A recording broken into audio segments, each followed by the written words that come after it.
The Little Prince by Antoine de Saint-Exupéry. Dedication to Leon Worth. I ask the indulgence of the children who may read this book for dedicating it to a grown-up. I have a serious reason. He is the best friend I have in the world. I have another reason.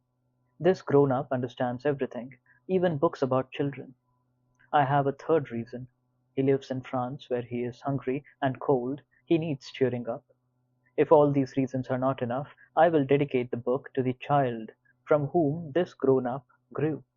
All grown-ups were once children, although few of them remember it.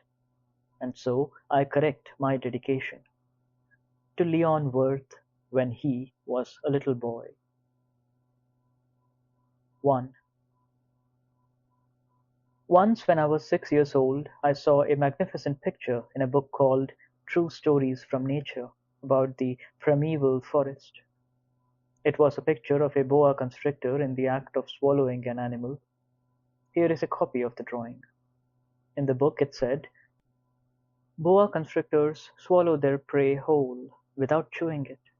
After that they are not able to move and they sleep through the 6 months that they need for digestion. I pondered deeply, then, over the adventures of the jungle, and after some work with a colored pencil I succeeded in making my first drawing, my drawing number 1. It looked something like this. I showed my masterpiece to the old grown-ups and asked them whether the drawing frightened them, but they answered, "Frightened? Why should anyone be frightened by a hat?" My drawing was not a picture of a hat. It was a picture of a boa constrictor digesting an elephant. But since the grown-ups were not able to understand it, I made another drawing. I drew the inside of a boa constrictor so that the grown-ups could see it clearly. They always need to have things explained. My drawing number 2 looked like this. The grown-up's response this time was to advise me to lay aside my drawings of boa constrictors, whether from the inside or the outside, and devote myself instead to geography, history, arithmetic, and grammar. That is why, at the age of 6, I gave up what might have been a magnificent career as a painter. I had been disheartened by the failure of my drawing number 1 and my drawing number 2. Grown-ups never understand anything by themselves, and it is tiresome for children to be always and forever explaining things to them. So then I chose another profession, and learned to pilot airplanes. I have flown a little over all parts of the world, and it is true that geography has been very useful to me. At a glance, I can distinguish China from Arizona. If one gets lost in the night, such knowledge is valuable. In the course of this life, I have had a great many encounters with a great many people who have been concerned with matters of consequence.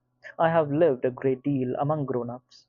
I have seen them intimately, close at hand, and that hasn't much improved my opinion of them. Whenever I met one of them who seemed to me at all clear-sighted, I tried the experiment of showing him my drawing number 1, which I have always kept. I would try to find out, so, if this was a person of true understanding. But, whoever it was, he or she would always say, "That is a hat."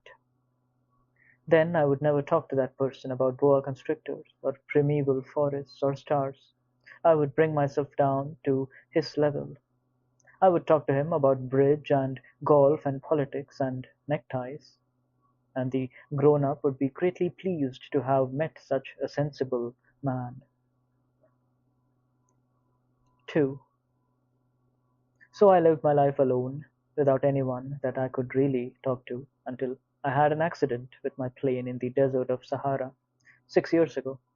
Something was broken in my engine, and, as I had with me neither a mechanic nor any passengers, I set myself to attempt the difficult repairs all alone. It was a question of life or death for me. I had scarcely enough drinking water to last a week. The first night, then, I went to sleep on the sand, 1,000 miles from any human habitation. I was more isolated than a shipwrecked sailor on a raft in the middle of the ocean. Thus you can imagine my amazement at sunrise, when I was awakened by an odd little voice. It said, "If you please, draw me a sheep." What? Draw me a sheep? I jumped to my feet, completely thunderstruck. I blinked my eyes hard. I looked carefully all around me, and I saw a most extraordinary small person, who stood there examining me with great seriousness. Here you may see the best portrait that, later, I was able to make of him, but my drawing is certainly very much less charming than its model. That, however, is not my fault. The grown-ups discouraged me in my painter's career when I was 6 years old, and I never learned to draw anything except boas from the outside and boas from the inside.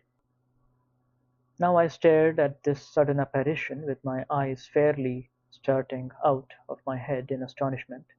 Remember, I had crashed in the desert 1,000 miles from any inhabited region, and yet my little man seemed neither to be straying uncertainly among the sands, nor to be fainting from fatigue or hunger or thirst or fear.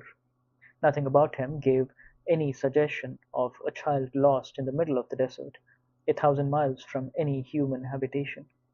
When at last I was able to speak, I said to him, "But what are you doing here?" And in answer he repeated, very slowly, as if he were speaking of a matter of great consequence, "If you please, draw me a sheep." When a mystery is too overpowering, one dare not disobey. Absurd as it might seem to me, 1,000 miles from any human habitation, and in danger of death, I took out of my pocket a sheet of paper and my fountain pen. But then I remembered how my studies had been concentrated on geography, history, arithmetic, and grammar, and I told the little chap, a little crossly too, that I did not know how to draw. He answered me, "That doesn't matter. Draw me a sheep." But I had never drawn a sheep, so I drew for him one of the two pictures I had drawn so far. It was that of the boa constrictor from the outside, and I was astounded to hear the little fellow greet it with, "No, no, no! I do not want an elephant inside a boa constrictor. A boa constrictor is a very dangerous creature, and an elephant is very cumbersome. Where I live, everything is very small. What I need is a sheep. Draw me a sheep." So then I made a drawing. He looked at it carefully, then he said, "No, this sheep is already very sickly. Make me another." So I made another drawing. My friend smiled gently and indulgently. "You see yourself," he said, "that this is not a sheep. This is a ram. It has horns." So then I did my drawing over once more. But it was rejected too, just like the others. "This one is too old. I want a sheep that will live a long time."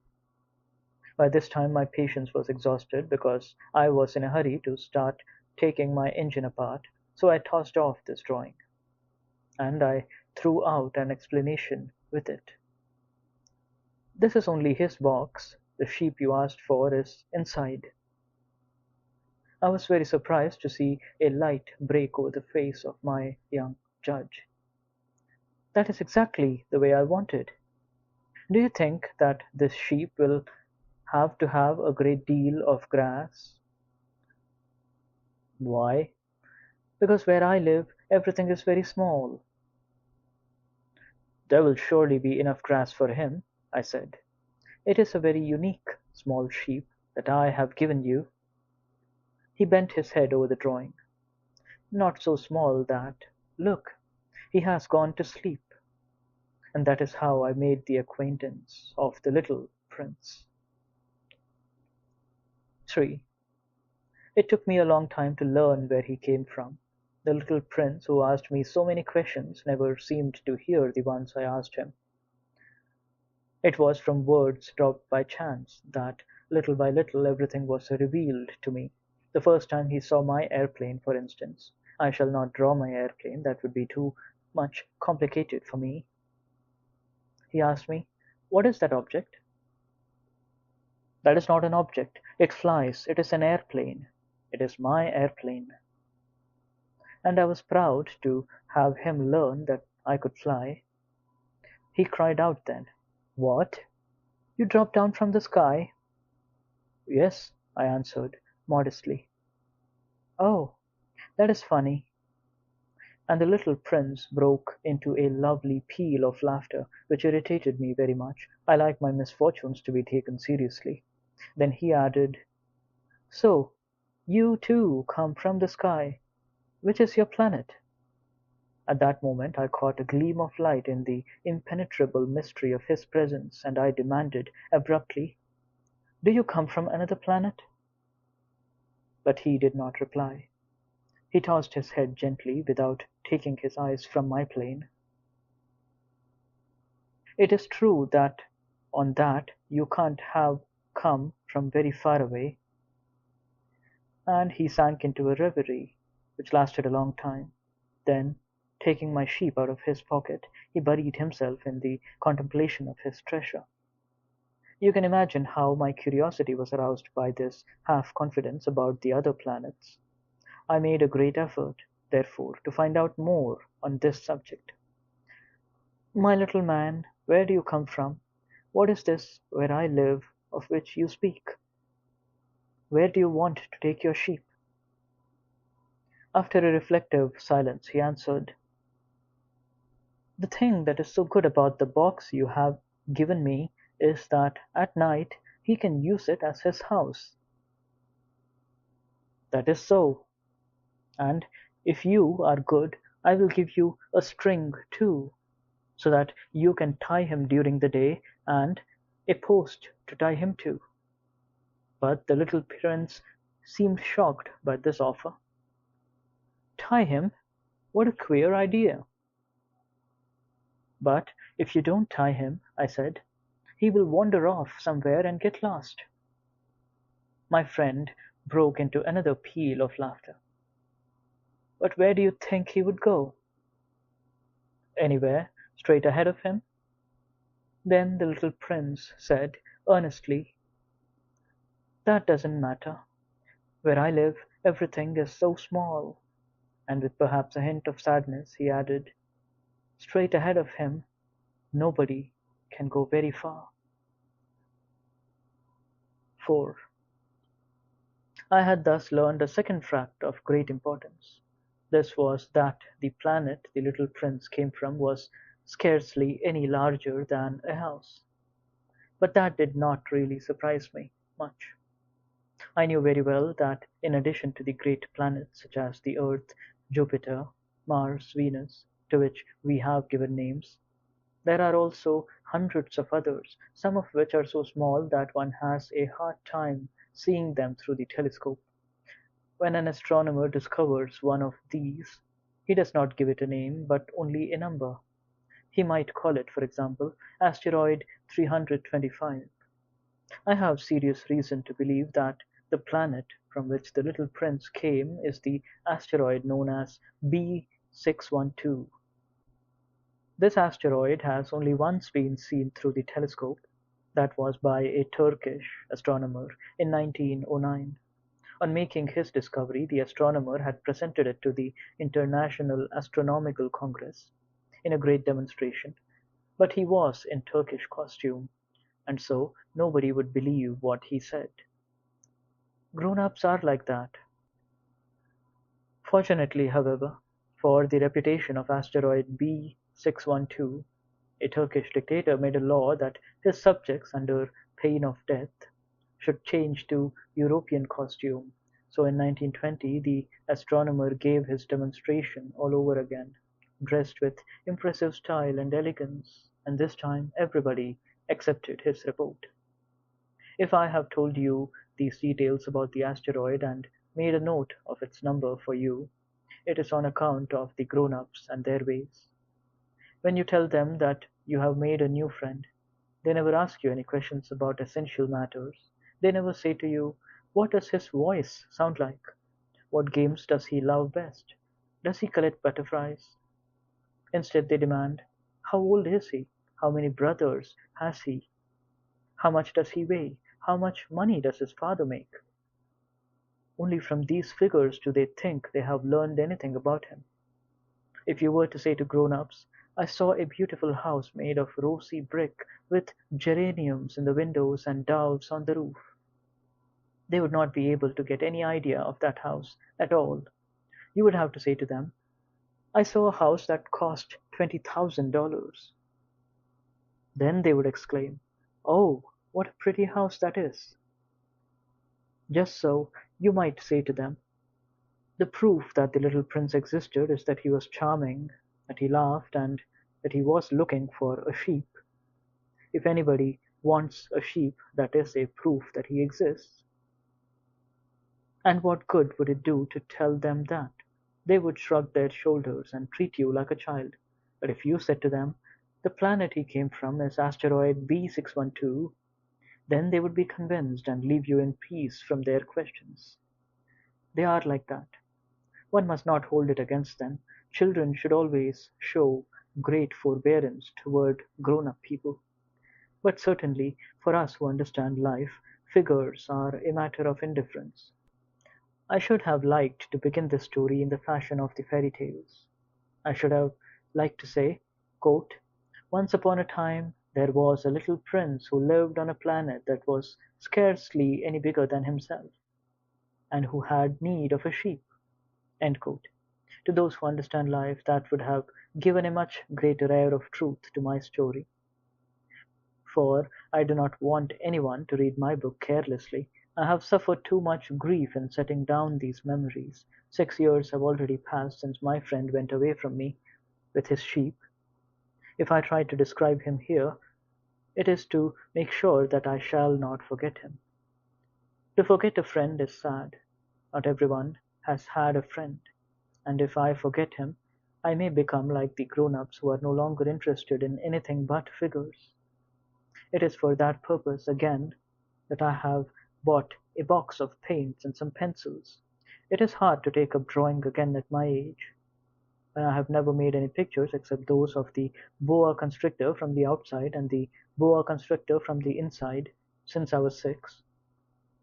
I shall certainly try to make my portraits as true to life as possible, but I am not at all sure of success.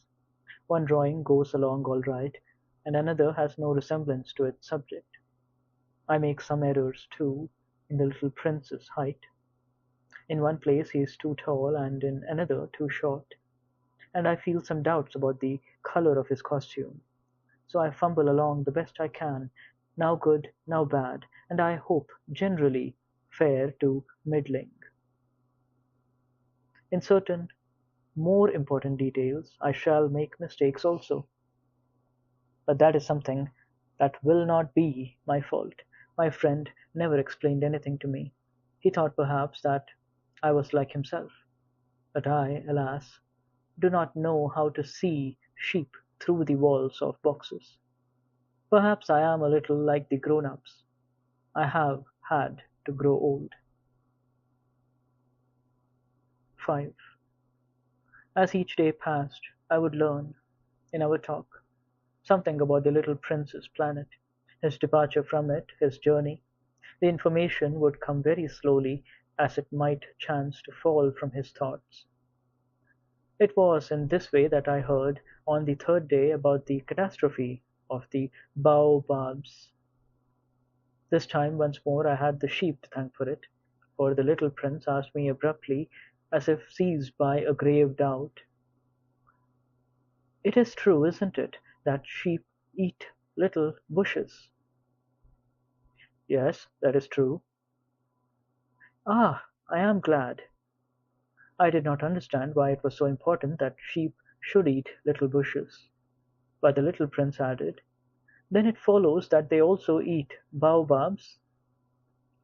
I pointed out to the little prince that baobabs were not little bushes, but, on the contrary, trees as big as castles, and that even if he took a whole herd of elephants away with him, the herd would not eat up a single baobab. The idea of the herd of elephants made the little prince laugh. He would have to put them one on top of the other, he said. But he made a wise comment. Before they grow so big, the baobabs start out by being little. That is strictly correct, I said. But why do you want the sheep to eat the little baobabs? He answered me at once. Oh, come, come, as if he were speaking of something that was self-evident. And I was obliged to make a great mental effort to solve this problem without any assistance. Indeed, as I learned, there were on the planet where the little prince lived, as on all planets, good plants and bad plants. In consequence, there were good seeds from good plants and bad seeds from bad plants.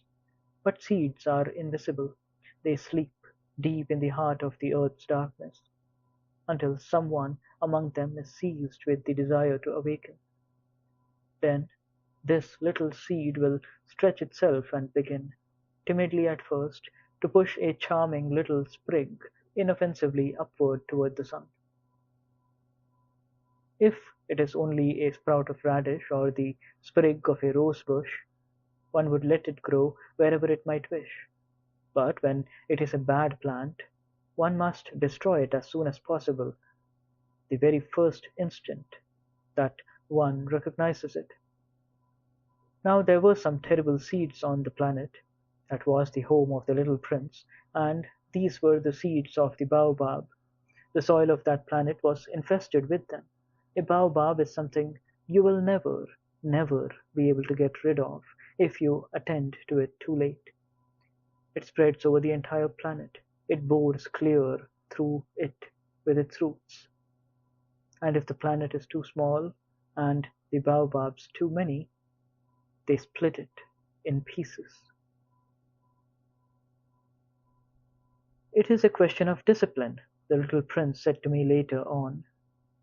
When you've finished your own toilet in the morning, then it is time to attend to the toilet of your planet. Just so, with the greatest care. You must see to it that you pull up regularly all the baobabs at the very first moment that they can be distinguished from the rose bushes, which they resemble so closely in their earliest youth. It is very tedious work, the little prince added, but very easy. And one day he said to me, you ought to make a beautiful drawing so that the children where you live can see exactly how all this is. That would be very useful to them if they were to travel sometimes, he added. There is no harm in putting off a piece of work until another day, but when it is a matter of baobabs, it always means a catastrophe. I knew a planet that was inhabited by a lazy man. He neglected three little bushes. So as the little prince described it to me, I have made a drawing of that planet. I do not much like to take the tone of a moralist, but the danger of the baobabs is so little understood, and such considerable risks would be run by anyone who might get lost on an asteroid, that for once I am breaking through my reserve. Children, I say plainly, watch out for the baobabs. My friends, like myself, have been skirting this danger for a long time without even knowing it, and so it is for them that I have worked so hard over this drawing. The lesson which I pass on by this means is worth all the trouble it has cost me. Perhaps you will ask me, why are there no other drawing in this book as magnificent and impressive as this drawing of the baobabs? The reply is simple. I have tried, but with the others I have not been successful. When I made the drawing of the baobabs, I was carried beyond myself by the inspiring force of urgent necessity. 6. Oh, little prince, bit by bit I came to understand the secrets of your sad little life. For a long time you had found your only entertainment in the quiet pleasure of looking at the sunset. I learned that new detail on the morning of the fourth day when you said to me, I am very fond of sunsets. Come, let us go look at a sunset now. But we must wait, I said. Wait? For what? For the sunset, we must wait until it is time. At first you seemed to be very much surprised, and then you laughed to yourself. You said to me, I am always thinking that I am at home. Just so everybody knows that when it is noon in the United States, the sun is getting over France. If you could fly to France in 1 minute, you could go straight into the sunset, right from the noon. Unfortunately, France is too far away for that. But on your tiny planet, my little prince, all you need to do is move your chair a few steps. You can see the day end and the twilight falling whenever you like.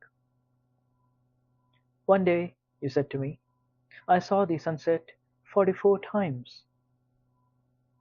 Were you so sad then? I asked, on the day of the 44 sunsets. But the little prince made no reply. 7. On the fifth day, again, as always, it was thanks to the sheep, the secret of the little prince's life was revealed to me, abruptly, without anything to lead up to it, and as if the question had been born of long and silent meditation on his problem, he demanded, a sheep, if it eats little bushes, does it eat flowers too? A sheep, I answered, eats anything it finds in its reach. Even flowers that have thorns? Yes, even flowers that have thorns. Then the thorns, what use are they? I did not know. At that moment I was very busy trying to unscrew a bolt that had got stuck in my engine. I was very much worried, for it was becoming clear to me that the breakdown of my plane was extremely serious, and I had so little drinking water left that I had to fear for the worst. The thorns, what use are they? The little prince never let go of a question. Once he had asked it. As for me, I was upset over that bolt, and I answered with the first thing that came into my head. The thorns are of no use at all. Flowers have thorns just for spite. Oh! There was a moment of complete silence, then the little prince flashed back at me with a kind of resentfulness. I don't believe you. Flowers are weak creatures. They are naive. They reassure themselves as best they can. They believe that their thorns are terrible weapons. I did not answer. At that instant I was saying to myself, quote, if this bolt still won't turn, I am going to knock it out with the hammer. End quote. Again the little prince disturbed my thoughts. And you actually believe that the flowers? Oh no, I cried. No, no, no. I don't believe anything. I answered you with the first thing that came into my head. Don't you see, I am very busy with matters of consequence. He stared at me, thunderstruck. Matters of consequence? He looked at me there, with my hammer in my hand, my fingers black with engine grease, bending down over an object that seemed to him extremely ugly. You talk just like the grown-ups. That made me a little ashamed, but he went on relentlessly. You mix everything up together. You confuse everything. He was really very angry. He tossed his golden curls in the breeze. I know a planet where there is a certain red-faced gentleman. He has never smelled a flower. He has never looked at a star. He has never loved anyone. He has never done anything in his life but add up figures. And all day he says over and over, just like you, I am busy with matters of consequence, and that makes him swell up with pride. But he is not a man, he is a mushroom. A what? A mushroom. The little prince was now white with rage. The flowers have been growing thorns for millions of years. For millions of years the sheep have been eating them just the same. And is it not a matter of consequence to try to understand why the flowers go to so much trouble to grow thorns which are never of any use to them? Is the warfare between the sheep and the flowers not important? Is this not of more consequence than a fat, red-faced gentleman's sums? And if I know, I, myself, one flower which is unique in the world, which grows nowhere but on my planet, but which one little sheep can destroy in a single bite some morning without even noticing what he is doing, oh, you think that is not important? His face turned from white to red as he continued. If someone loves a flower of which just one single blossom grows into all the millions and millions of stars, it is enough to make him happy just to look at the stars. He can say to himself, "Somewhere my flower is there."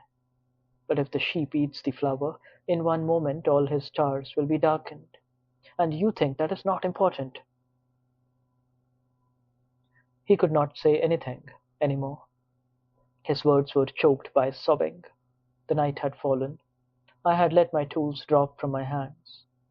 Of what moment now was my hammer, my bolt, or thirst, or death? On one star, one planet, my planet, the earth, there was a little prince to be comforted.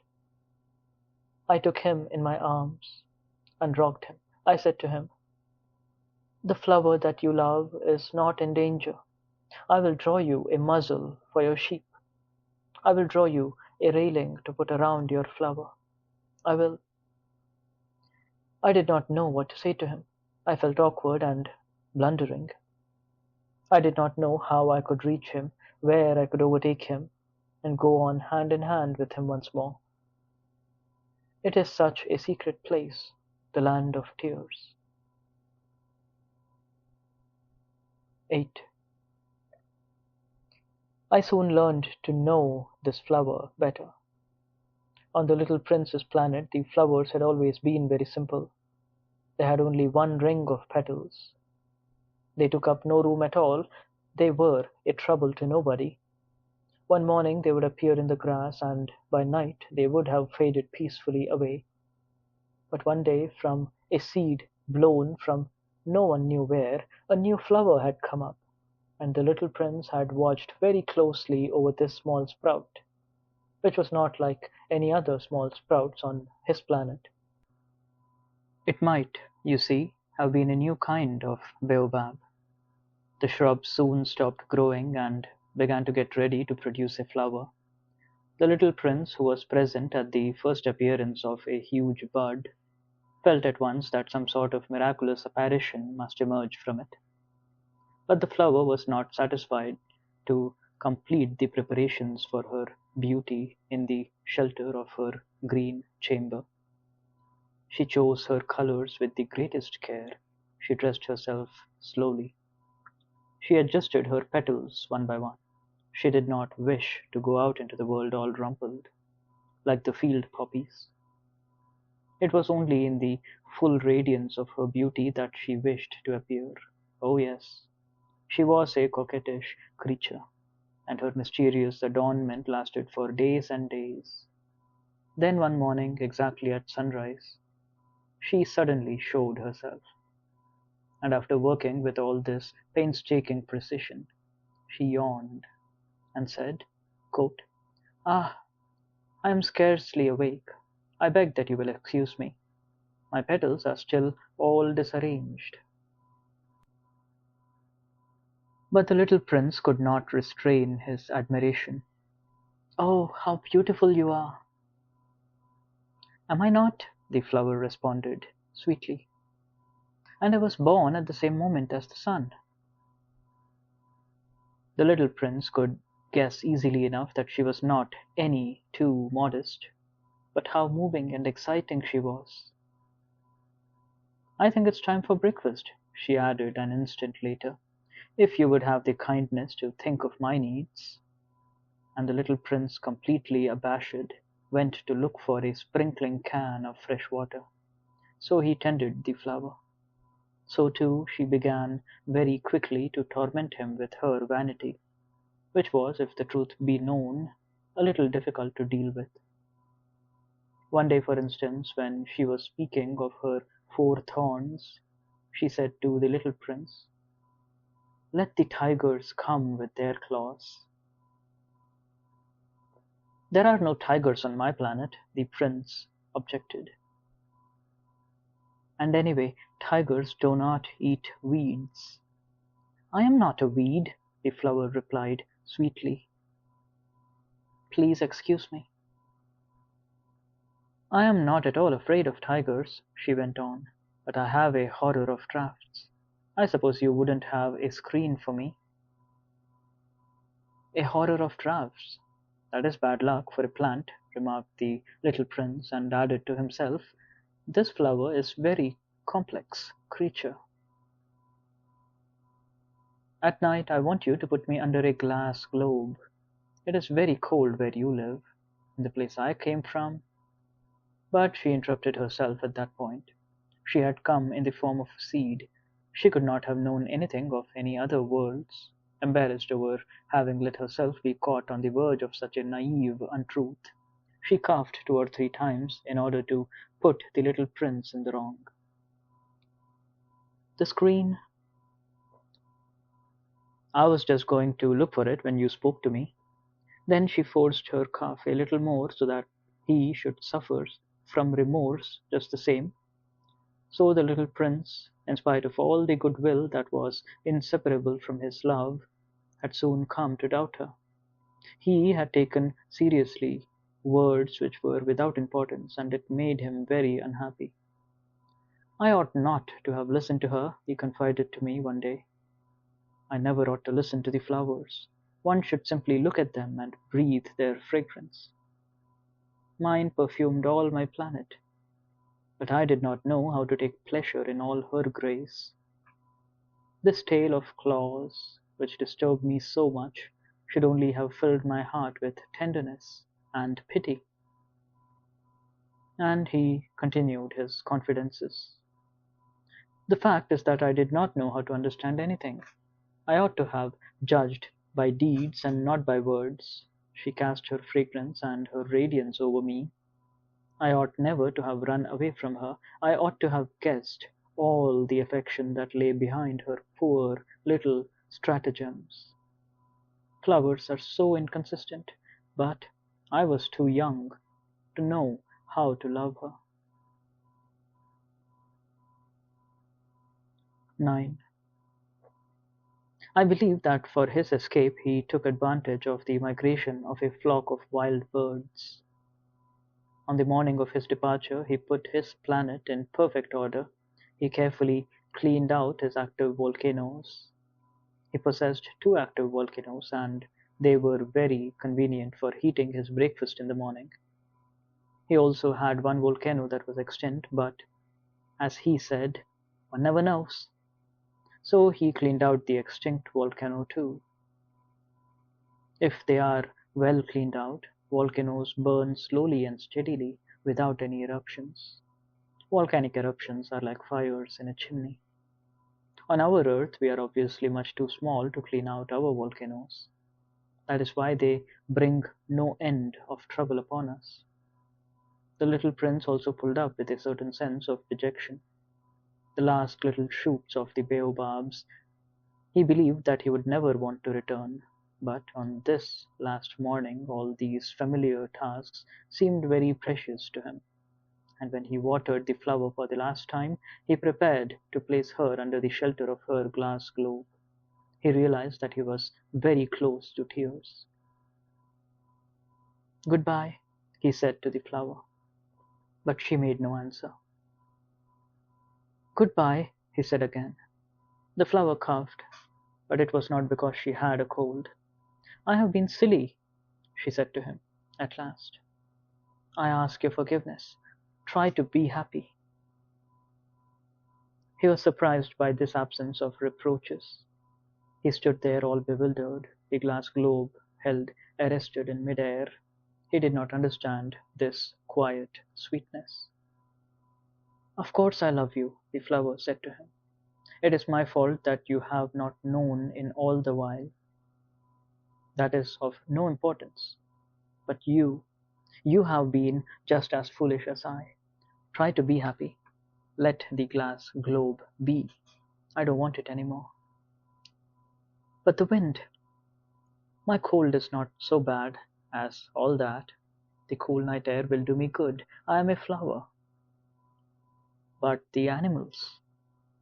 Well, I must endure the presence of 2 or 3 caterpillars if I wish to become acquainted with the butterflies. It seems that they are very beautiful, and if not the butterflies and the caterpillars, who will call upon me? You will be far away. As for the large animals, I am not at all afraid of any of them. I have my claws. And naively she showed her 4 thorns. Then she added, don't linger like this. You have decided to go away. Now, go. For she did not want him to see her crying. She was such a proud flower. 10. He found himself in the neighborhood of the asteroids 325, 326, 327, 328, 329, and 330. He began therefore by visiting them in order to add to his knowledge. The first of them was inhabited by a king, clad in royal purple and ermine. He was seated upon a throne, which was at the same time both simple and majestic. "Ah, here is your subject!" exclaimed the king, when he saw the little prince coming. And the little prince asked himself, how could he recognize me when he had never seen me before? He did not know how the world is simplified for kings. To them all men are subjects. "Approach, so that I may see you better," said the king, who felt consumingly proud of being at last a king over somebody. The little prince looked everywhere to find a place to sit down, but the entire planet was crammed and obstructed by the king's magnificent ermine robe. So he remained standing upright, and since he was tired, he yawned. "It is contrary to etiquette to yawn in the presence of a king," the monarch said to him. "I forbid you to do so." "I can't help it. I can't stop myself," replied the little prince, thoroughly embarrassed. "I have come on a long journey, and I have had no sleep." "Ah, then," the king said, "I order you to yawn. It is years since I have seen someone yawning. Yawns, to me, are objects of curiosity. Come now, yawn again. It is an order." "That frightens me. I cannot any more," murmured the little prince, now completely abashed. Hum," replied the king. "Then I order you sometimes to yawn, and sometimes to—" He sputtered a little and seemed vexed, for what the king fundamentally insisted upon was that his authority should be respected. He tolerated no disobedience. He was an absolute monarch. But because he was a very good man, he made his orders reasonable. "If I ordered a general," he would say, by way of example, "if I ordered a general to change himself into a sea-bird, and if the general did not obey me, that would not be the fault of the general. It would be my fault." "May I sit down?" came now a timid inquiry from the little prince. "I order you to do so," the king answered him, and majestically gathered in a fold of his ermine mantle. But the little prince was wondering. The planet was tiny. Over what could this king really rule? "Sir," he said to him, "I beg that you will excuse my asking you a question." "I order you to ask me a question," the king hastened to assure him. "Sir, over what do you rule?" "Over everything," said the king, with magnificent simplicity. "Over everything?" The king made a gesture which took in his planet, the other planets, and all the stars. "Over all that?" asked the little prince. "Over all that," the king answered. For his rule was not only absolute, it was also universal. "And the stars obey you?" "Certainly they do," the king said. "They obey instantly. I do not permit insubordination." Such power was a thing for the little prince to marvel at. If he had been master of such complete authority, he would have been able to watch the sunset, not 44 times in one day, but 72, or even 100, or even 200 times, without ever having to move his chair. And because he felt a bit sad as he remembered his planet which he had forsaken, he plucked up his courage to ask the king a favor. "I should like to see a sunset. Do me that kindness. Order the sun to set." If I ordered a general to fly from one flower to another like a butterfly, or to write a tragic drama, or to change himself into a seabird, and if the general did not carry out the order that he had received, which one of us would be in the wrong? The king demanded. The general or myself? "You," said the little prince firmly.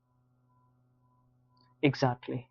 One must require from each one the duty which each one can perform," the king went on. "Accepted authority rests first of all on reason.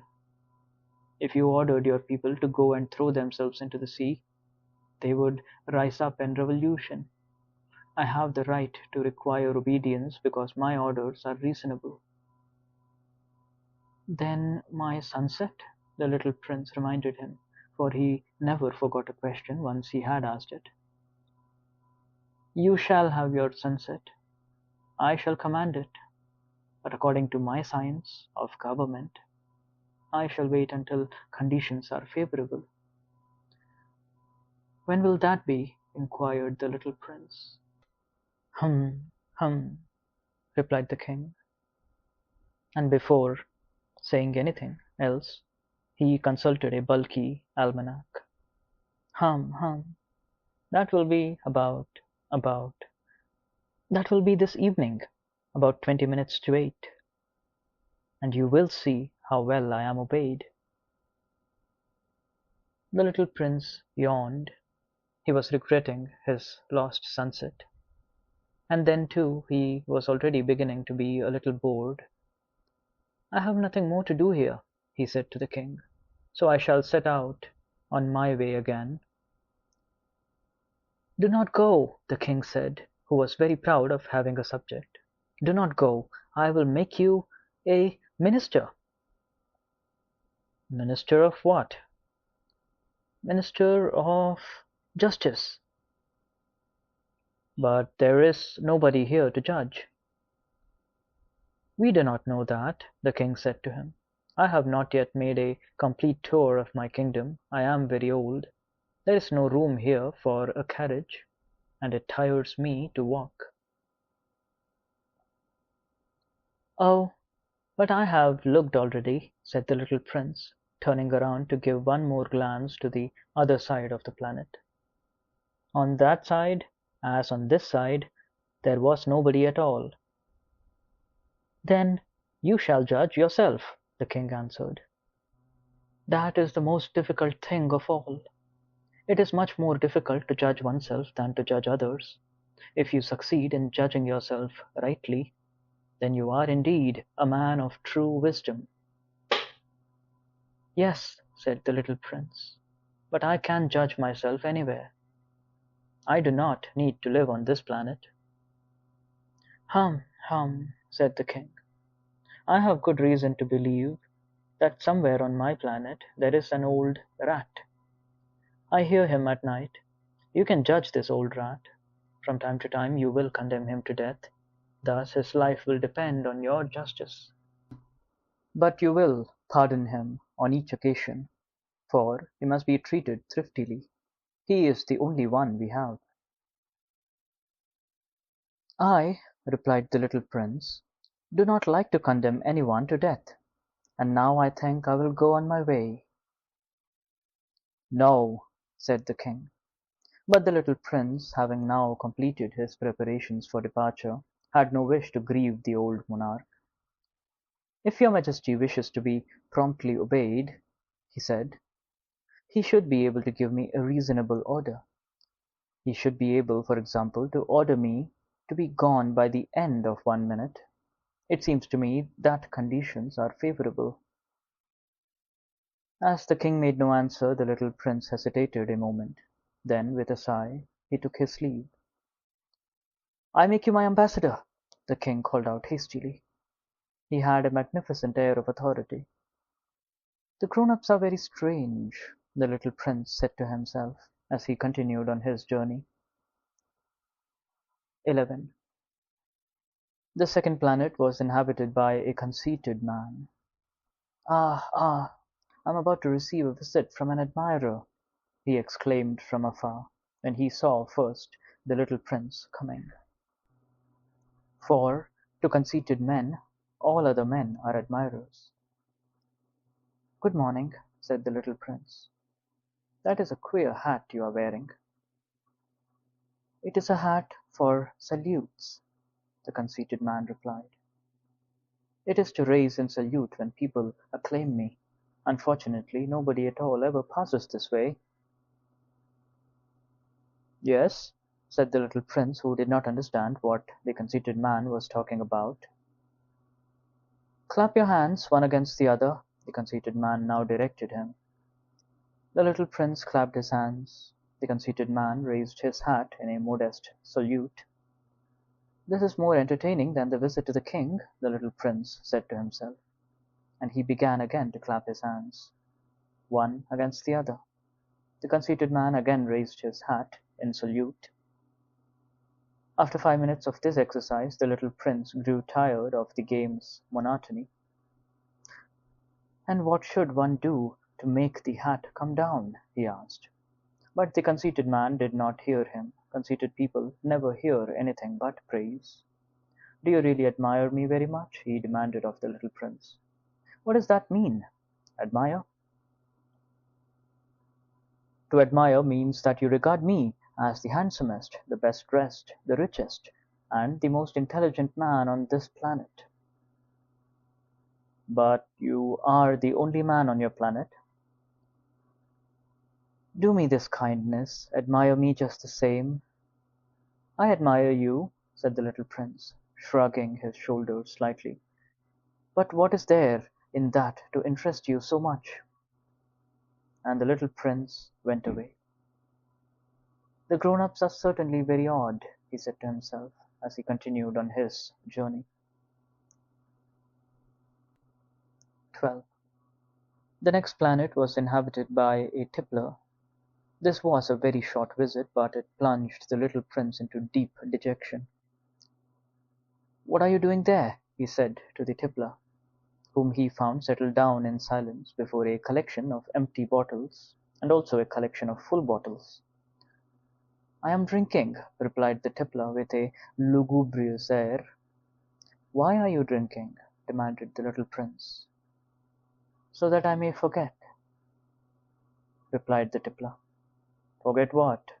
inquired the little prince, who already was sorry for him. "Forget that I am ashamed," the tippler confessed, hanging his head. "Ashamed of what?" insisted the little prince, who wanted to help him.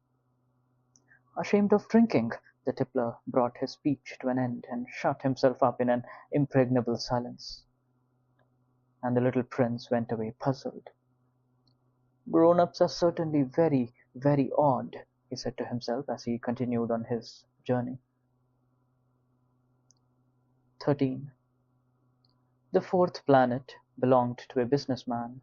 This man was so much occupied that he did not even raise his head at the little prince's arrival. "Good morning," the little prince said to him. "Your cigarette has gone out." "3 and 2 make 5, 5 and 7 make 12, 12 and 3 make 15. Good morning." "15 and 7 make 22, 22 and 6 make 28, and I haven't time to light it again. 26 and 5 make 31. Phew. Then that makes 501,622,731. 500 million what? Asked the little prince. Eh? Are you still there? 501 million. I can't stop. I have so much to do. I am concerned with matters of consequence. I don't amuse myself with bladderdash. 2 and 5 make 7. 501 million of what? Repeated the little prince, who never in his life had let go of a question once he had asked it. The businessman raised his head. During the 54 hours that I have inhabited this planet, I have been disturbed only 3 times. The first time was 22 years ago, when some giddy goose fell from goodness knows where. He made the most frightful noise and resounded all over the place, and I made 4 mistakes in my addition. The second time, 11 years ago, I was disturbed by an attack of rheumatism. I don't get enough exercise. I have no time for loafing. The third time, well, this is it. I was saying, then, 501 millions. Millions of what? The businessman suddenly realized that there was no hope of being left in peace until he answered this question. Millions of those little objects, he said, which one sometimes sees in the sky. Flies? Oh no, little glittering objects. Bees? Oh no, little golden objects that set lazy men to idle dreaming. As for me, I am concerned with matters of consequence. There is no time for idle dreaming in my life. Ah, you mean the stars? Ah, yes, that's it, the stars. And what do you do with 500 millions of stars?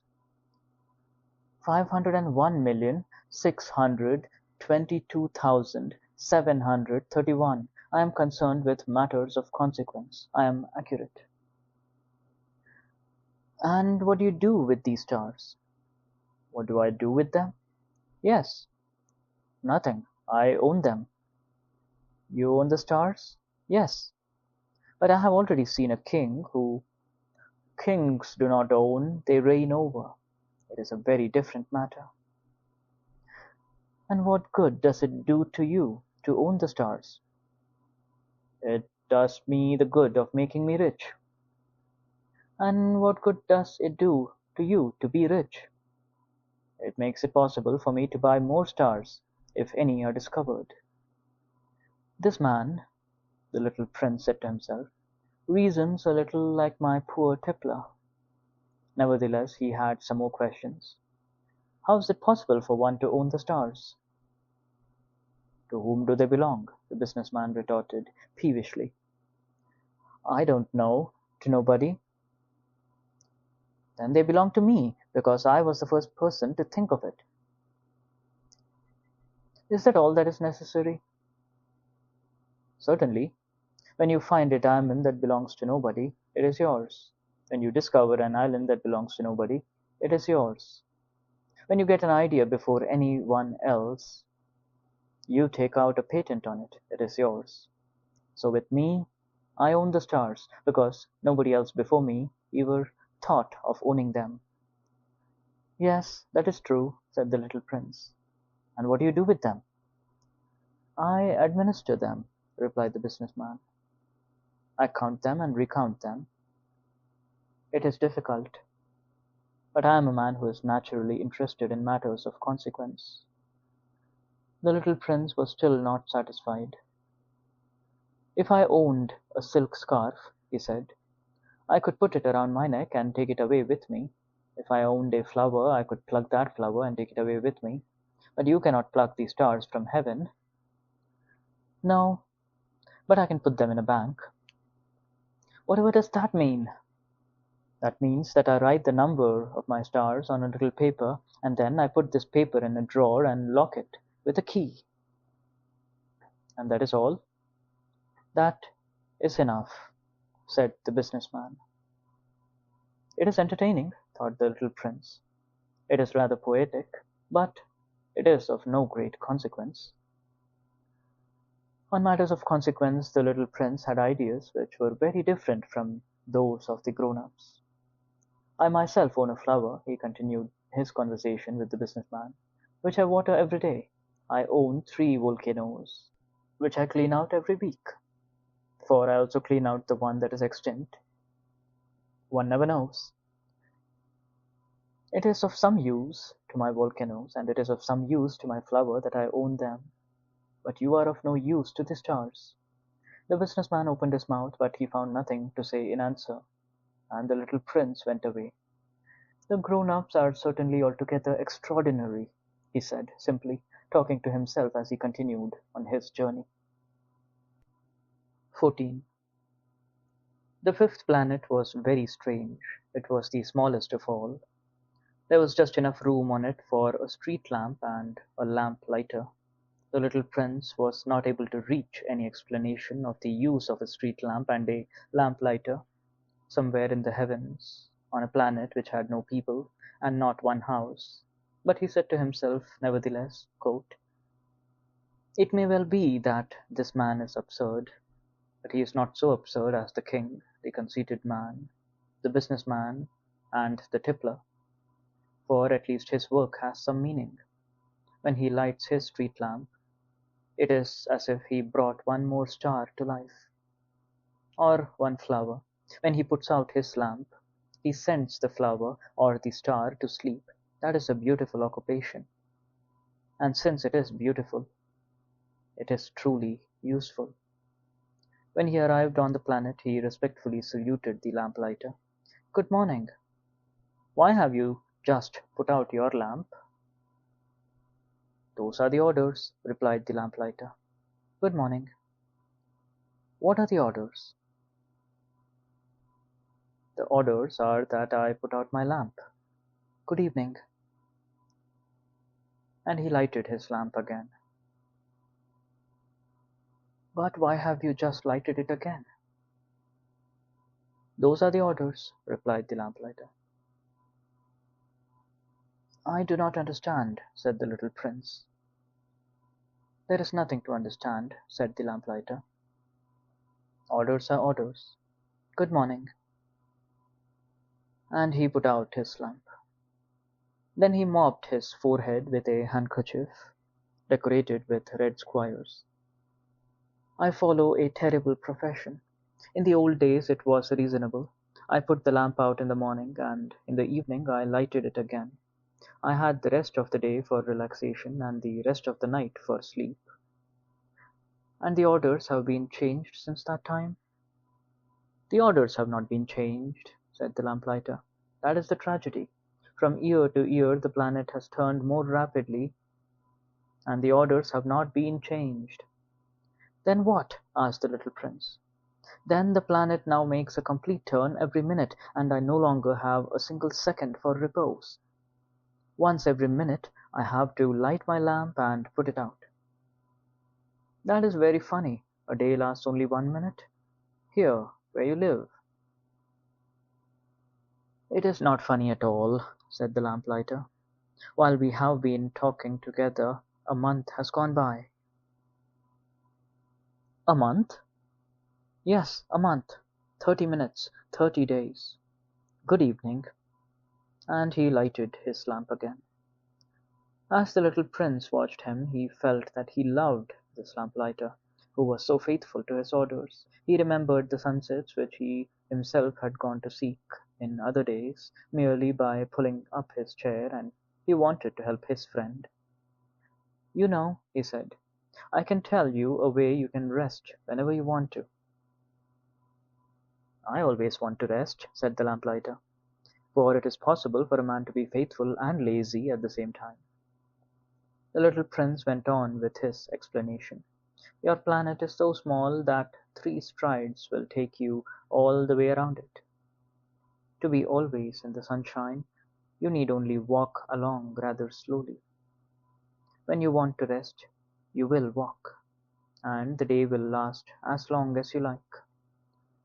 "That doesn't do me much good," said the lamplighter. "The one thing I love in life is to sleep."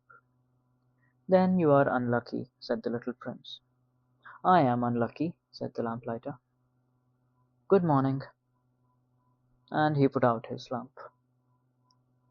That man, said the prince to himself, as he continued farther on his journey, that man would be scorned by all the others. By the king, by the conceited man, by the tippler, by the business man.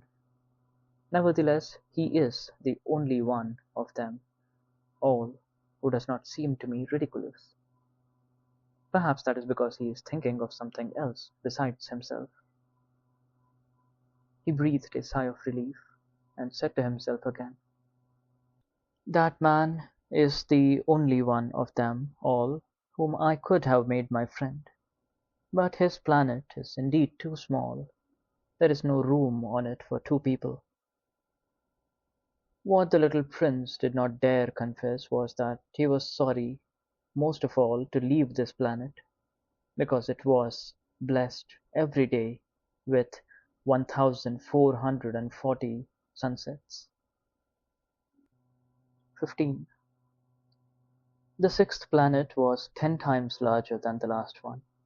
It was inhabited by an old gentleman who wrote voluminous books.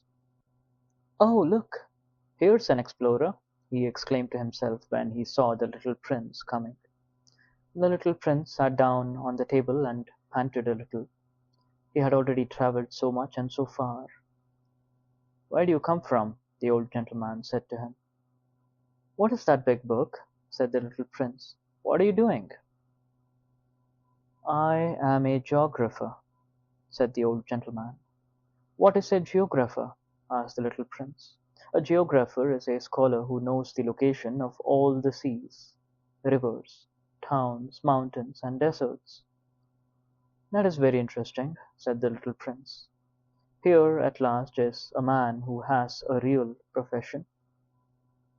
And he cast a look around him at the planet of the geographer. It was the most magnificent and stately planet that he had ever seen. "Your planet is very beautiful," he said. "Has it any oceans?" "I couldn't tell you," said the geographer. "Ah!" The little prince was disappointed. "Has it any mountains?" "I couldn't tell you," said the geographer. "And towns and rivers and deserts?" "I couldn't tell you that either." "But you are a geographer." "Exactly," the geographer said. "But I'm not an explorer. I haven't a single explorer on my planet. It is not the geographer who goes out to count the towns, the rivers, the mountains, the seas, the oceans, and the deserts. The geographer is much too important to go loafing about. He does not leave his desk, but he receives the explorers in his study. He asks them questions, and he notes down what they recall of their travels. And, if the recollections of any one of them seem interesting to him, the geographer orders an inquiry into the explorer's moral character. Why is that? Because an explorer who told lies would bring disaster on the books of the geographer. So would an explorer who drank too much.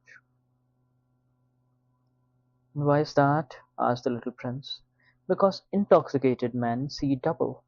Then the geographer would note down two mountains in a place where there was only one. "I know someone," said the little prince, "who would make a bad explorer." "That is possible." Then, when the moral character of the explorer is shown to be good, an inquiry is ordered into his discovery.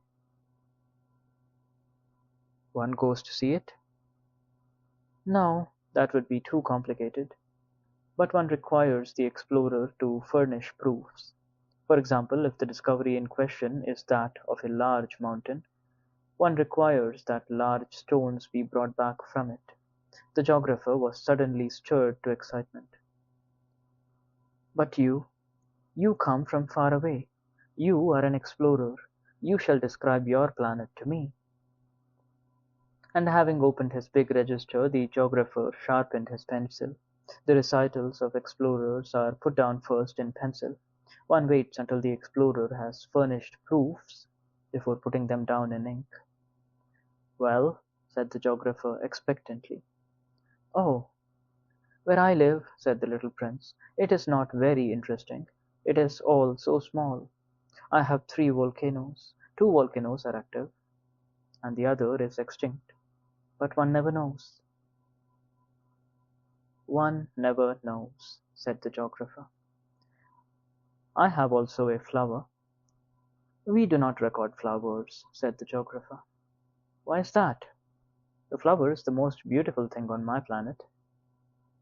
We do not record them, said the geographer, because they are ephemeral. What does that mean, ephemeral? Geographies, said the geographer, are the books which, of all books, are most concerned with matters of consequence. They never become old-fashioned. It is very rarely that a mountain changes its position. It is very rarely that an ocean empties itself of its waters. We write of eternal things. But extinct volcanoes may come to life again, the little prince interrupted. What does that mean, ephemeral? Whether volcanoes are extinct or alive, it comes to the same thing for us, said the geographer. The thing that matters to us is the mountain. It does not change. But what does that mean, ephemeral? Repeated the little prince, who never in his life had let go of a question, once he had asked it. It means which is in danger of speedy disappearance. Is my flower in danger of speedy disappearance? Certainly it is. My flower is ephemeral, the little prince said to himself, and she has only four thorns to defend herself against the world. And I have left her on my planet all alone. That was his first moment of regret. But he took courage once more.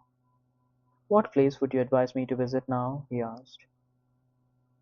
The planet Earth, replied the geographer. It has a good reputation. And the little prince went away, thinking of his flower. 16. So then the seventh planet was the Earth. The Earth is not just an ordinary planet.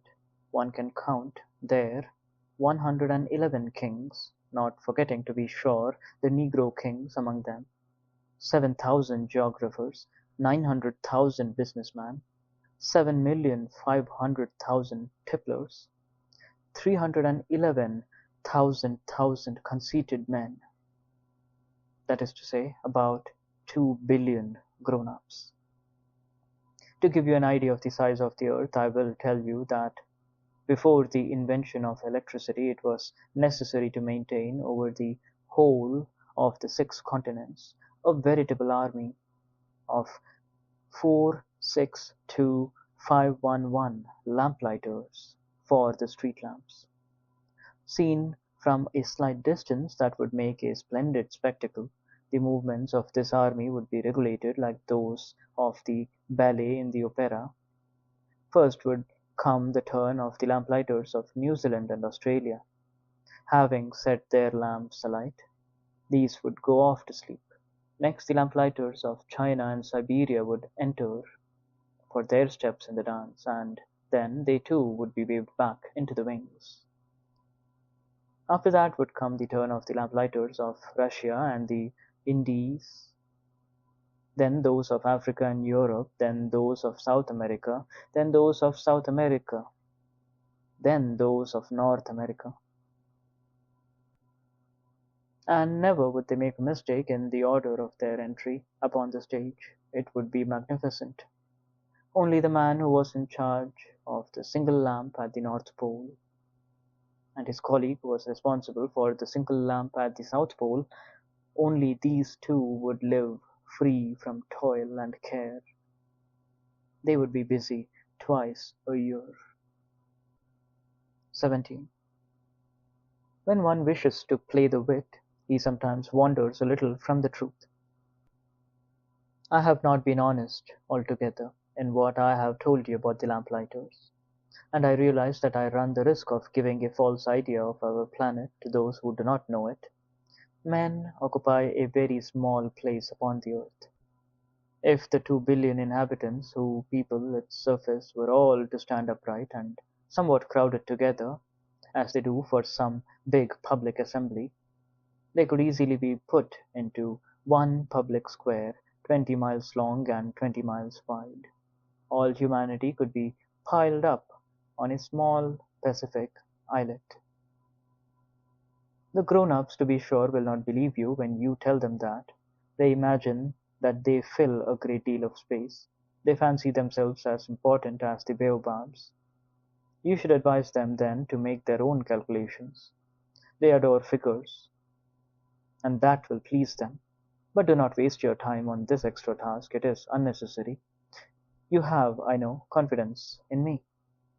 When the little prince arrived on the earth, he was very much surprised not to see any people. He was beginning to be afraid he had come to the wrong planet, when a coil of gold, the color of the moonlight, flashed across the sand. "Good evening," said the little prince courteously. "Good evening," said the snake. "What planet is this on which I have come down?" asked the little prince. "This is Earth. This is Africa," the snake answered. "Ah, then there are no people on Earth?" "This is the desert. There are no people in the desert. The earth is large," said the snake. The little prince sat down on a stone and raised his eyes towards the sky. "I wonder," he said, "whether the stars are set alight in heaven so that one day each one of us may find his own again. Look at my planet. It is right there above us. How far away it is!"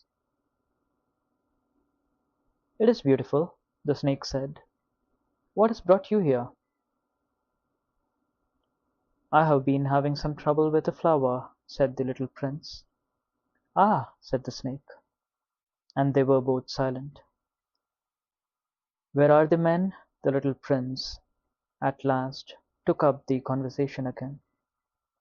"It is a little lonely in the desert." "It is also lonely among men," the snake said. The little prince gazed at him for a long time. "You are a funny animal," he said at last. "You are no thicker than a finger." "But I am more powerful than the finger of a king," said the snake. The little prince smiled. "You are not very powerful. You haven't even any feet. You cannot even travel." "I can carry you farther than any ship could take you," said the snake. He twined himself around the little prince's ankle like a golden bracelet. "Whomever I touch I send back to the earth from whence he came," the snake spoke again. "But you are innocent and true, and you come from a star." The little prince made no reply. "You move me to pity. You are so weak on this earth, made of granite," the snake said. "I can help you some day, if you grow too homesick for your own planet. I can—" "Oh, I understand you very well," said the little prince. "But why do you always speak in riddles?" "I solved them all," said the snake, and they were both silent. 18. The little prince crossed the desert and met with only one flower. It was a flower with 3 petals, a flower of no account at all. "Good morning," said the little prince. "Good morning," said the flower. "Where are the men?" the little prince asked, politely. The flower had once seen a caravan passing. "Men?" she echoed. "I think there are 6 or 7 of them in existence. I saw them several years ago. But one never knows where to find them. The wind blows them away. They have no roots, and that makes their life very difficult." "Good-bye," said the little prince. "Good-bye," said the flower. 19. After that the little prince climbed a high mountain. The only mountain he had ever known were the 3 volcanoes, which came up to his knees, and he used the extinct volcano as a footstool. from a mountain as high as this one. He said to himself, I shall be able to see the whole planet in one glance, and all the people.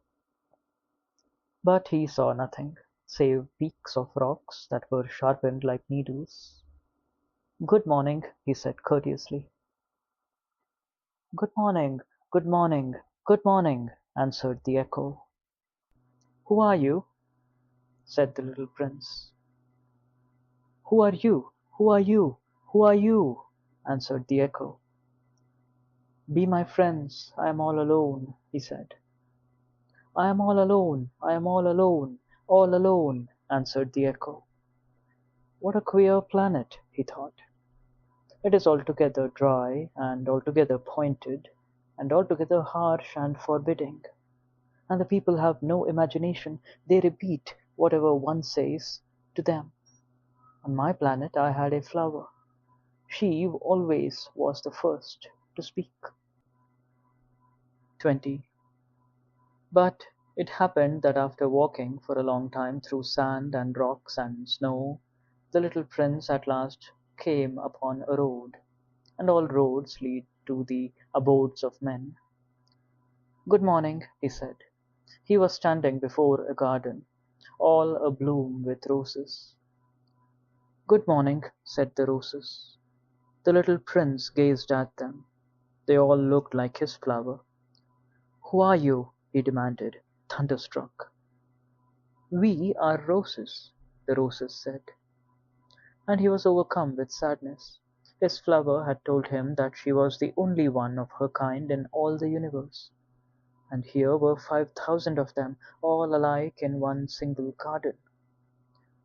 She would be very much annoyed, he said to himself, if she would see that. She would cough most dreadfully, and she would pretend that she was dying to avoid being laughed at. And I should be obliged to pretend that I was nursing her back to life.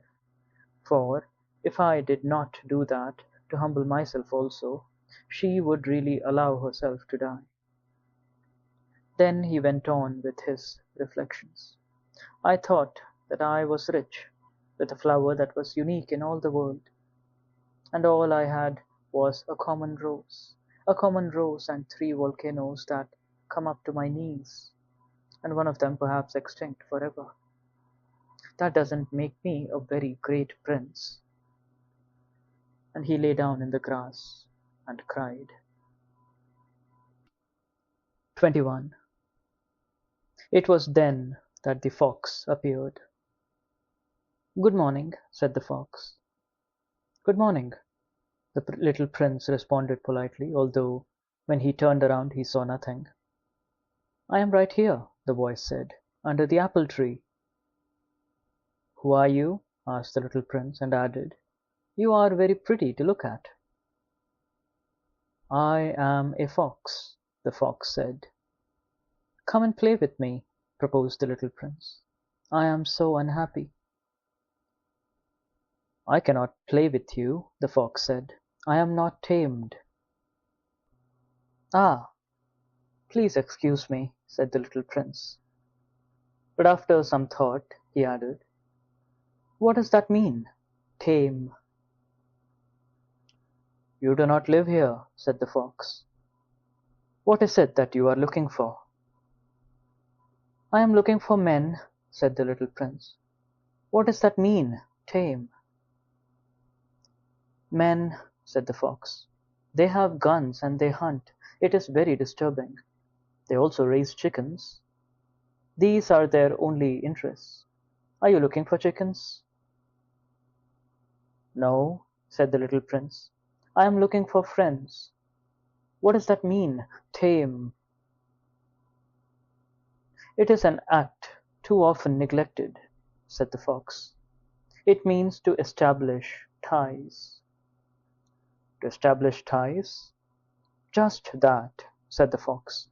To me, you are still nothing more than a little boy who is just like 100,000 other little boys, and I have no need of you, and you, on your part, have no need of me. To you I am nothing more than a little fox, like 100,000 other foxes. But if you tame me, then we shall need each other, To me you will be unique in all the world. To you I shall be unique in all the world.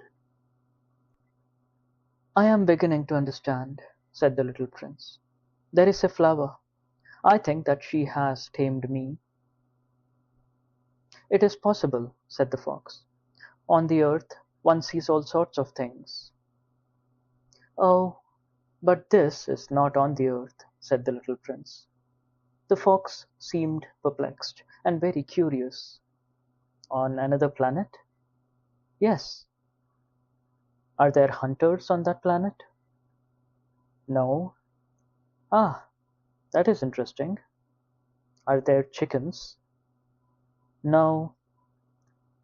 Nothing is perfect, sighed the fox. But he came back to his idea. My life is very monotonous, the fox said. I hunt chickens, men hunt me. All the chickens are just alike, and all the men are just alike, and in consequence I am a little bored. But if you tame me, it will be as if the sun came to shine on my life. I shall know the sound of a step that will be different from all the others. Other steps send me hurrying back underneath the ground. Yours will call me like music out of my burrow. And then, look, you see the grain fields down yonder? I do not eat bread. Wheat is of no use to me. The wheat fields have nothing to say to me, and that is sad. But you have hair that is the color of gold. Think how wonderful that will be when you have tamed me. The grain, which is also golden, will bring me back the thought of you, and I shall love to listen to the wind in the wheat. The fox gazed at the little prince for a long time. Please tame me, he said. I want to very much, the little prince replied. But I have not much time. I have friends to discover, and a great many things to understand. One only understands the things that one tames, said the fox. Men have no more time to understand anything. They buy things already made at the shops.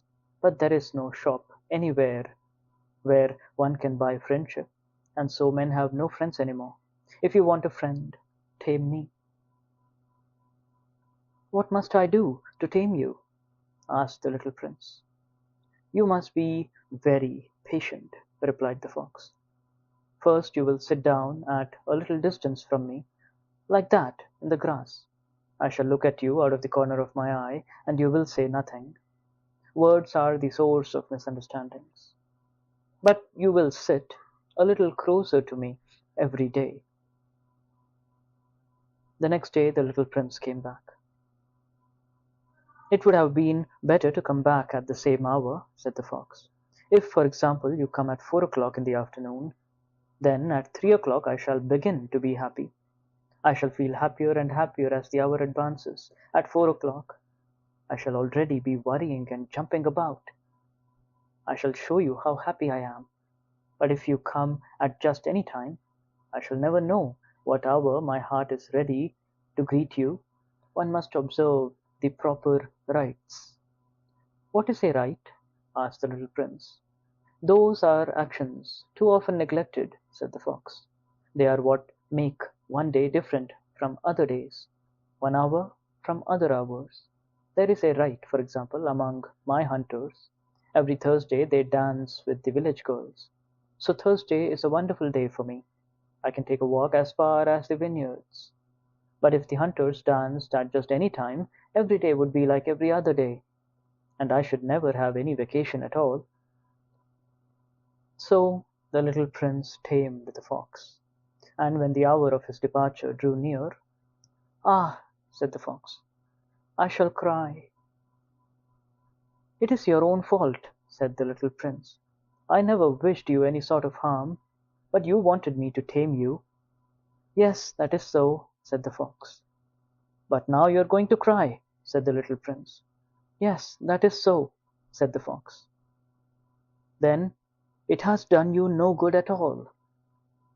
"It has done me good," the fox said, "because of the color of the wheat fields." And then he added, "Go and look again at the roses. You will understand now that yours is unique in all the world. Then come back to say goodbye to me, and I will make you a present of a secret."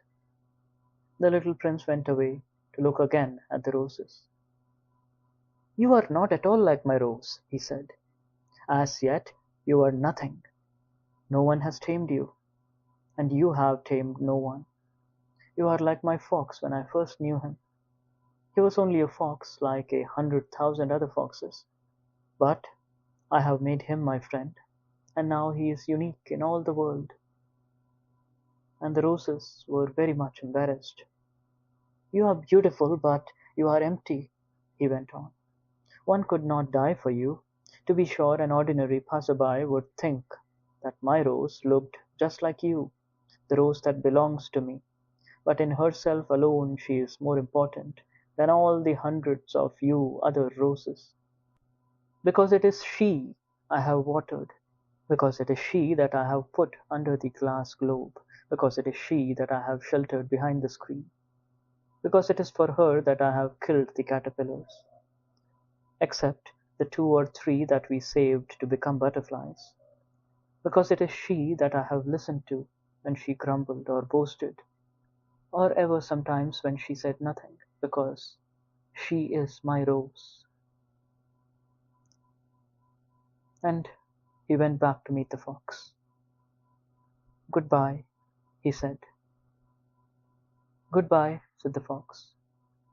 "And now here is my secret, a very simple secret. It is only with the heart that one can see rightly. What is essential is invisible to the eye." "What is essential is invisible to the eye," the little prince repeated, so that he would be sure to remember. "It is the time you have wasted for your rose that makes your rose so important." "It is the time I have wasted for my rose," said the little prince, so that he would be sure to remember. "Men have forgotten this truth," said the fox. "But you must not forget it. You become responsible forever for what you have tamed. You are responsible for your rose." "I am responsible for my rose," the little prince repeated, so that he would be sure to remember. 22. "Good morning," said the little prince.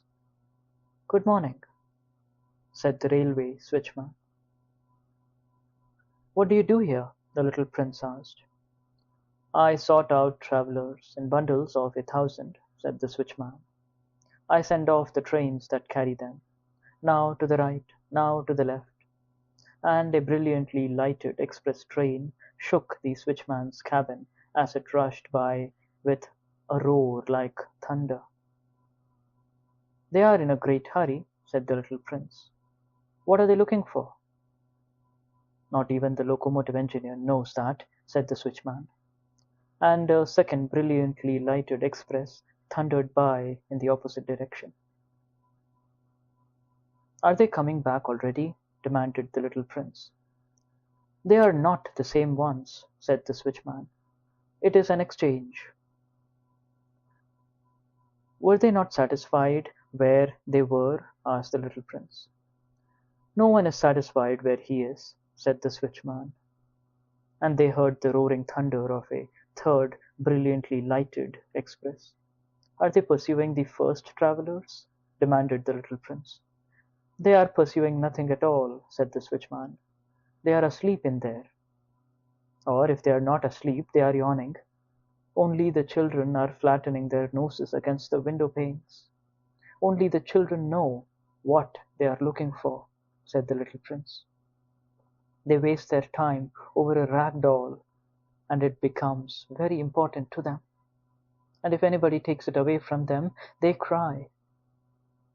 "They are lucky," the switchman said. 23. "Good morning," said the little prince. "Good morning," said the merchant. This was a merchant who sold pills that had been invented to quench thirst. You need only swallow 1 pill a week, and you would feel no need of anything to drink. "Why are you selling those?" asked the little prince. Because they save a tremendous amount of time, said the merchant. Computations have been made by experts. With these pills, you save 53 minutes in every week. And what do I do with those 53 minutes? Anything you like. As for me, said the little prince to himself, if I had 53 minutes to spend as I liked, I should walk at my leisure toward a spring of fresh water. 24. It was now the 8th day since I had my accident in the desert, and I had listened to the story of the merchant as I was drinking the last drop of my water supply. Ah, I said to the little prince, these memories of yours are very charming, but I have not yet succeeded in repairing my plane. I have nothing more to drink, and I too should be very happy if I could walk at my leisure toward a spring of fresh water. My friend the fox, the little prince said to me, my dear little man, this is no longer a matter that has anything to do with the fox. Why not? Because I am about to die of thirst.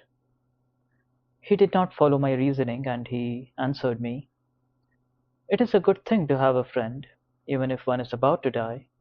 I, for instance, am very glad to have had a fox as a friend. He has no way of guessing the danger, I said to myself. He has never been either hungry or thirsty. A little sunshine is all he needs.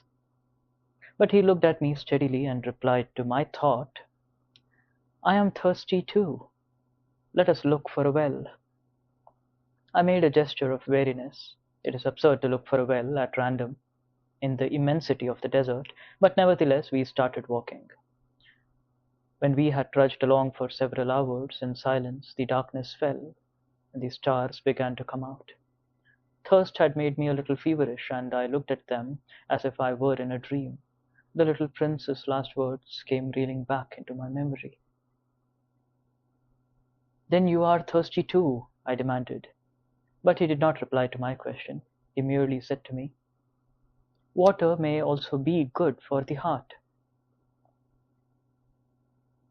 I did not understand this answer, but I said nothing. I knew very well that it was impossible to cross-examine him. He was tired. He sat down. I sat down beside him. And after a little silence, he spoke again.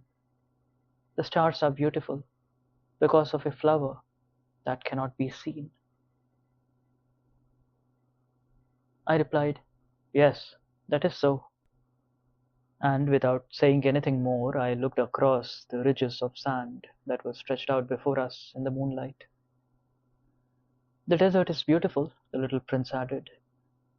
And that was true. I have always loved the desert. One sits down on a desert sand dune, sees nothing, hears nothing. Yet, through the silence, something throbs and gleams. What makes the desert beautiful, said the little prince, is that somewhere it hides a well.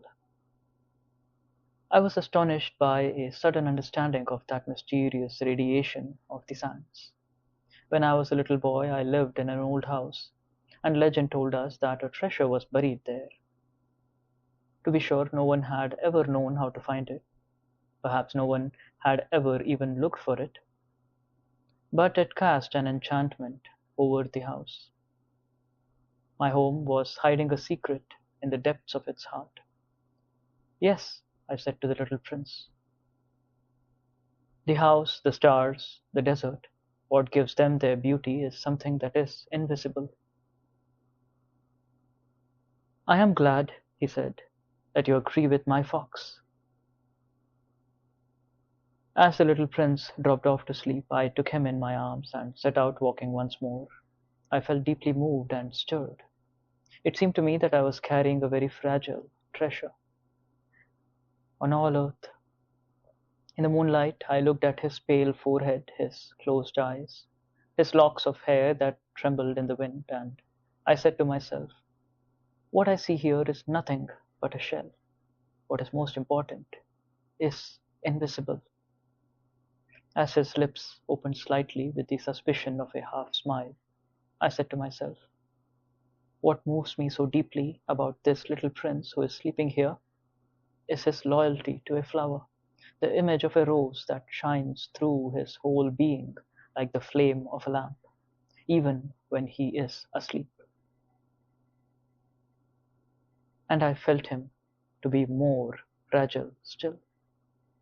I felt the need of protecting him, as if he himself were a flame that might be extinguished by a little puff of wind. And as I walked on so, I found the well at daybreak. 25. Men, said the little prince, set out on their way in express trains, but they do not know what they are looking for. Then they rush about and get excited and turn round and round. And he added, it is not worth the trouble. The well that we had come to was not like the wells of the Sahara. The wells of the Sahara are mere holes dug in the sand. This one was like a well in a village, but there was no village here, and I thought I must be dreaming. It is strange, I said to the little prince. Everything is ready for use, the pulley, the bucket, the rope. He laughed, touched the rope, and set the pulley to working, and the pulley moaned, like an old weather vane, which the wind has long since forgotten. Did you hear? Said the little prince. We have wakened the well, and it is singing. I did not want him to tire himself with the rope. Leave it to me, I said. It is too heavy for you. I hoisted the bucket slowly to the edge of the well and set it there, happy, tired as I was over my achievement. The song of the pulley was still in my ears, and I could see the sunlight shimmer in the still trembling water. I am thirsty for this water, said the little prince. Give me some of it to drink. And I understood what he had been looking for. I raised the bucket to his lips. He drank, his eyes closed. It was as sweet as some special festival treat. This water was indeed a different thing from ordinary nourishment. Its sweetness was born of the walk under the stars, the song of the pulley, the effort of my arms. It was good for the heart, like a present. When I was a little boy, the lights of the Christmas tree, the music of the midnight mass, the tenderness of smiling faces used to make up so the radiance of the gifts I received. The men where you live, said the little prince, raise 5,000 roses in the same garden, and they do not find in it what they are looking for. They do not find it, I replied. And yet, what they are looking for could be found in one single rose, or in a little water. Yes, that is true, I said. And the little prince added, but the eyes are blind. One must look with the heart. I had drunk the water, I breathed easily. At sunrise, the sand is the color of honey, and that honey color was making me happy too. What brought me then this sense of grief? You must keep your promise, said the little prince, softly as he sat down beside me once more. What promise? You know, a muzzle for my sheep. I am responsible for this flower. I took my rough drafts of drawings out of my pocket. The little prince looked them over and laughed as he said, your baobabs, they look a little like cabbages. Oh, I had been so proud of my baobabs. Your fox, his ears look a little like horns, and they are too long. And he laughed again. You are not fair, little prince, I said. I don't know how to draw anything except boa constrictors from the outside and boa constrictors from the inside. Oh, that'll be all right, he said. Children understand. So then I made a pencil sketch of a muzzle, and as I gave it to him, my heart was torn. You have plans that I do not know about, I said. But he did not answer me. He said to me instead, you know, my descent to the earth, tomorrow will be its anniversary. Then, after a silence, he went on. I came down very near here, and he flushed. And once again, without understanding why, I had a queer sense of sorrow. One question, however, occurred to me. Then it was not by chance that on the morning when I first met you, a week ago, you were strolling along like that, all alone, 1,000 miles from any inhabited region? You were on your way back to the place where you landed? The little prince flushed again, and I added with some hesitancy, "Perhaps it was because of the anniversary." The little prince flushed once more. He never answered questions. But when one flushes, does that not mean yes? "Ah," I said to him, "I am a little frightened." But he interrupted me. "Now you must work. You must return to your empire. I will be waiting for you here. Come back tomorrow evening." But I was not reassured. I remembered the fox. One runs the risk of weeping a little if one lets himself be tamed. 26. Beside the well there was the ruin of an old stone wall. When I came back from my work the next evening, I saw from some distance away my little prince sitting on top of a wall with his feet dangling, and I heard him say, "Then you don't remember? This is not the exact spot." Another voice must have answered him, for he replied to it, "Yes, yes, it is the right day, but this is not the place." I continued my walk toward the wall. At no time did I see or hear anyone. The little prince, however, replied once again, "Exactly. You will see where my track begins in the sand. You have nothing to do but wait for me there. I shall be there tonight." I was only 20 meters from the wall, and I still saw nothing. After a silence, the little prince spoke again. "You have good poison? You are sure that it will not make me suffer too long?" I stopped in my tracks, my heart torn asunder, but still I did not understand. "Now go away," said the little prince. "I want to get down from the wall." I dropped my eyes then to the foot of the wall, and I leaped into the air. There, before me, facing the little prince, was one of those yellow snakes that take just 30 seconds to bring your life to an end. Even as I was digging into my pocket to get out my revolver, I made a running step back. But at the noise I made, the snake let himself flow easily across the sand, like the dying spray of a fountain, and in no apparent hurry disappeared with a light metallic sound among the stones. I reached the wall just in time to catch my little man in my arms. His face was white as snow. "What does this mean?" I demanded. "Why are you talking with snakes?" I had loosened the golden muffler that he always wore. I had moistened his temples, and had given him some water to drink. And now I did not dare ask him any more questions. He looked at me very gravely, and put his arms around my neck. I felt his heart beating like the heart of a dying bird shot with someone's rifle. "I am glad that you have found what was the matter with your engine," he said. "Now you can go back home." "How do you know about that?" I was just coming to tell him that my work had been successful, beyond anything that I had dared to hope. He made no answer to my question, but he added, "I too am going back home today." Then, sadly, "It is much farther. It is much more difficult."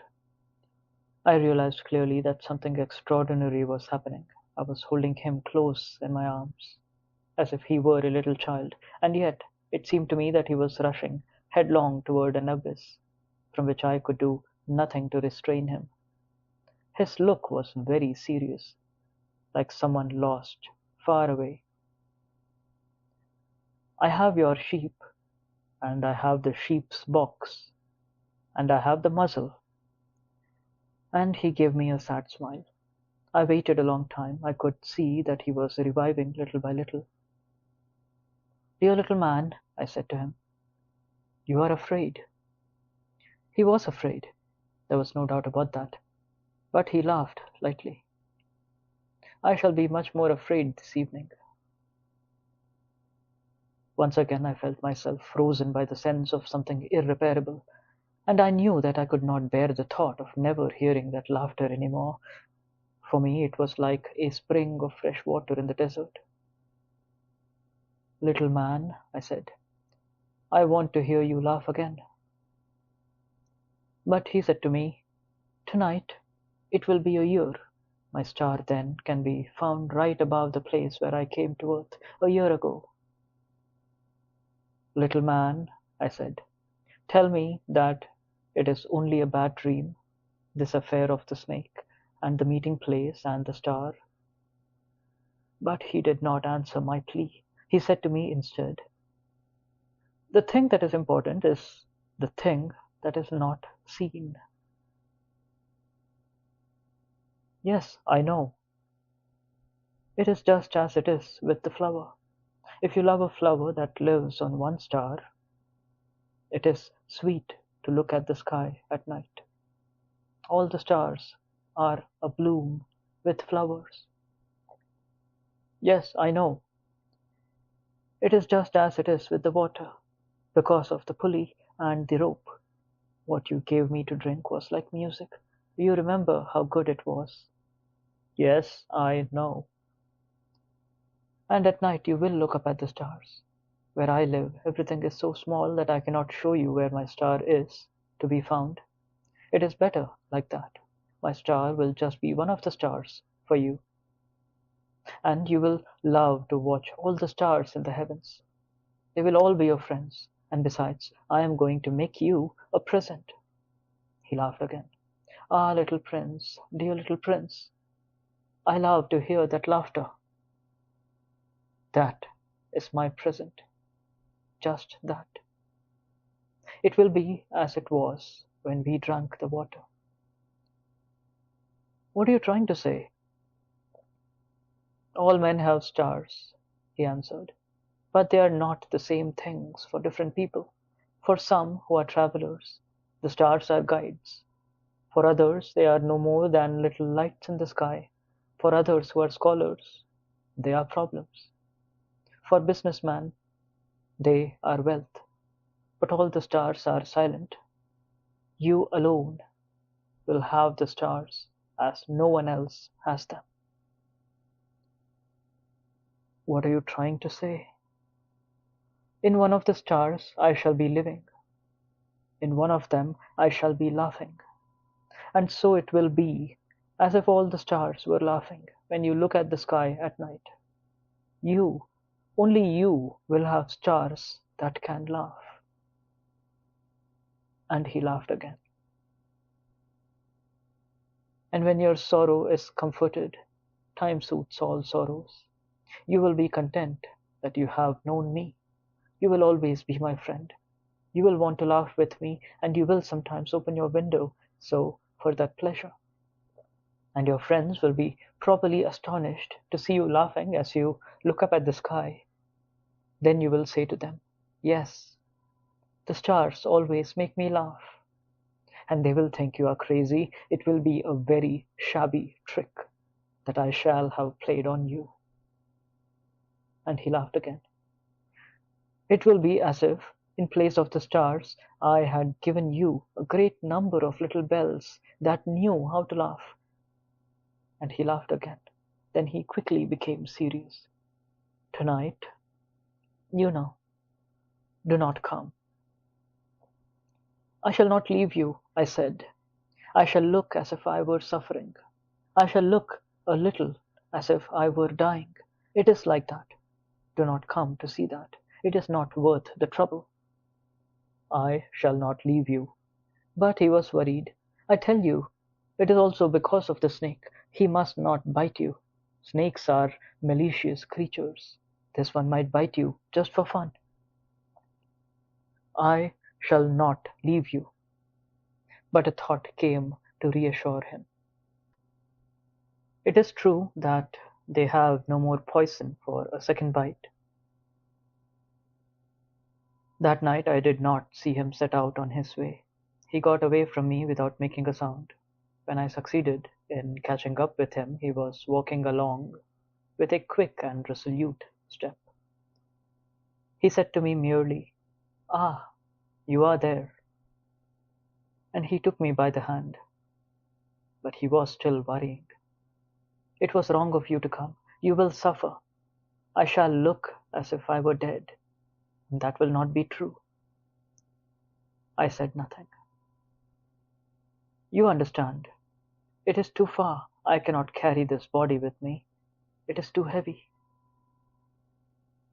I said nothing. "But it will be like an old abandoned shell. There is nothing sad about old shells." I said nothing. He was a little discouraged, but he made one more effort. "You know, it will be very nice. I too shall look at the stars. All the stars will be wells with a rusty pulley. Or the stars will pour out fresh water for me to drink." I said nothing. "That will be so amusing. You will have 500 million little bells, and I shall have 500 million springs of fresh water." And he too said nothing more, because he was crying. "Here it is. Let me go on by myself." And he sat down because he was afraid. Then he said again, "You know, my flower, I am responsible for her, and she is so weak. She is so naive. She has 4 thorns, of no use at all, to protect herself against all the world." I too sat down because I was not able to stand up any longer. "There, now, that is all." He still hesitated a little. Then he got up. He took one step. I could not move. There was nothing but a flash of yellow close to his ankle. He remained motionless for an instant. He did not cry out. He fell as gently as a tree falls. There was not even any sound because of the sand. 27. And now 6 years have already gone by. I have never yet told this story. The companions who met me on my return were well content to see me alive. I was sad, but I told them, "I am tired." Now my sorrow is comforted a little. That is to say, not entirely. But I know that he did go back to his planet, because I did not find his body at daybreak. It was not such a heavy body, and at night I love to listen to the stars. It is like 500 million little bells.